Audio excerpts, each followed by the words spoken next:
welcome. And for those who actually previewed the last video, welcome back.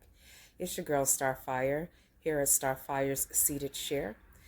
Today I actually wanted to have a discussion about the Jezebel and Judas of Iscariot spirits. Yeah.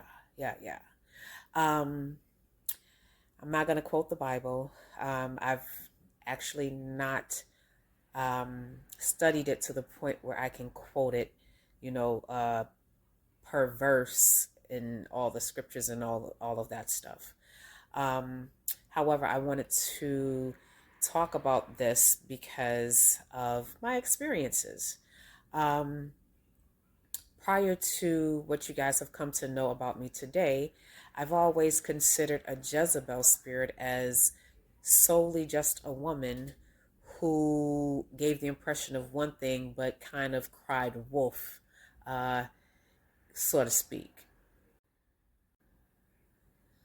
However, today I kind of see it differently, right? So the first thing I wanted to share with you is the way that it is defined etymologically. And it is defined as an impudent woman. Impudent meaning one without shame, shameless. They're not ashamed. They're not modest, and they like to cause shame. Judas, as we know, was a disciple. And when I actually looked into that, a disciple, according to the etymology, is one who follows the purpose, for the purpose of learning, one who does recon, I like to look at it as, and one who kind of like stakes out, right? And I also wanted to get more understanding of what they meant by Judas of Iscariot, and that is basically a polluted man. However, although Judas of Iscariot is considered a polluted man, that polluted man was also still a part of divine's plan, right?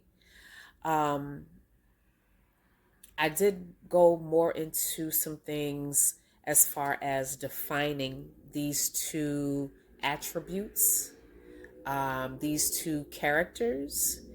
And as far as Jezebel, she is stated as being a wicked woman, a woman of cruelty, of greed, and of vanity, one who can be murderous, right? She is also known to be envious. She also desires the inheritance of the divine. She's one who seeks power and destruction. She is also one who neglects the rights and well-beings of others. She was also listed as being known to kill the prophets and the prophetess of the land, or to kill off the masters of the households. She was also known to be a false prophetess, one who had false teachings and actually seduced for false reasons, I'll say. They mentioned her being with sexual immorality, and she was also known for poisoning food. She's also known to belittle, to mistreat her counterparts, whether it be directly or subtly. And Jezebel is known to cause internal conflict.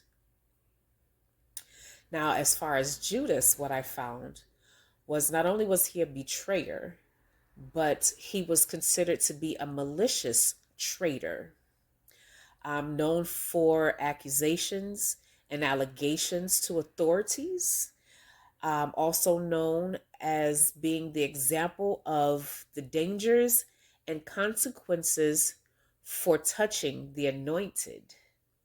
And the other thing that I found was that Judas was kind of known or characterized to sell and or kill siblings. of the household and was really big on revolts or revolting. Um, Now, I say all of this to simply say that um, we have to really be aware of the individuals we deal with. Just so you know, these attributes and these characters um, can exist in either masculine or feminine. They are not gender based, right? Oftentimes, excuse me, oftentimes we tend to equate Jezebel with the females, when in actually it can also be attributed to a male. You have males who are just as wicked and murderous. You have those who are out to seek, kill, steal, and destroy inheritances and households. You have those who like to use seductive measures, sex, as a way to get what they want, what they desire. You also have males who will belittle and mistreat their counterparts. Um, and vice versa. You can find the same thing as far as Judas within the feminine, although it has been kind of normalized to equate Judas with males. You can also find them in females as well, because definitely we have female traitors. They can definitely be malicious, as well as you have, the quality of them making false accusations and allegations to authorities, um, as well as doing things that divine says, shouldn't be done to the individuals that are here to do the work. So we find that it's not just gender based, because these attributes can be found in both males and females. However, the end result in all of that um, is like a divine drought. So these individuals, when they lack the ability or choose to just not work on themselves and do something better for the greater good, truly go within and work on themselves so that they can themselves ascertain an inheritance. They would prefer to do all of these things that are characterized by these terms, right? Um, Divine says that, in the end, there will be devouring, they will be devoured by the dogs, they will be slain.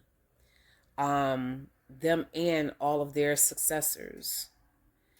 Um, I want to say it's sad, but in reality, it isn't. Truth be told, why it isn't sad is because we create our own karma, right?